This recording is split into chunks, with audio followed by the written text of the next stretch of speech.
बहुत समय पहले की बात है। महर्षि गौतम एक तेजस्वी ऋषि थे और उनकी पत्नी अहिल्या अनुपम सौंदर्य की मूर्ति थीं। अहिल्या ब्रह्मा जी की मानस पुत्री थीं और परम पतिव्रता थीं। वे अपने पति गौतम ऋषि की सेवा और तपस्या में लीन रहती थीं। देवताओं के राजा इंद्र अहिल्या की सुंदरता से मोहित हो गए। एक दिन जब ऋषि गौतम आश्रम से प्रातः स्नान हेतु गए हुए थे, इंद्र ने ऋषि का वेश धारण कर अहिल्या के पास जाकर छलपूर्वक उनके साथ संबंध बनाया। अहिल्या को जब इस धोखे का भान हुआ, तब वह बहुत लज्जित और शोकाकुल हुई।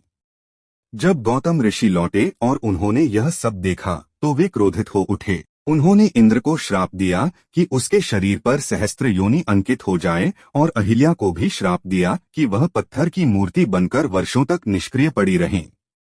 लेकिन उन्होंने यह भी कहा कि जब भगवान विष्णु के अवतार श्री राम इस धरती पर आएंगे और उनके चरणों की धूल अहिल्या को स्पर्श करेगी, तब वे पुनः जीवित होकर पूर्ववत रूप और पुण्य प्राप्त करेंगी। कालांतर में जब भगवान श्री राम गुरु विश्वामित्र के साथ जनकपुरी जा रहे थे, तब वे उसी वन में आए जहां अहिल्या पत्थर बनी पड़ी थीं।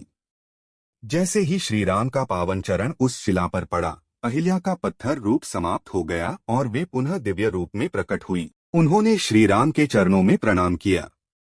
श्री राम ने उन्हें आशीर्वाद दिया और वे पुनः तपस्विनी बनकर स्वर्ग को प्राप्त हुई।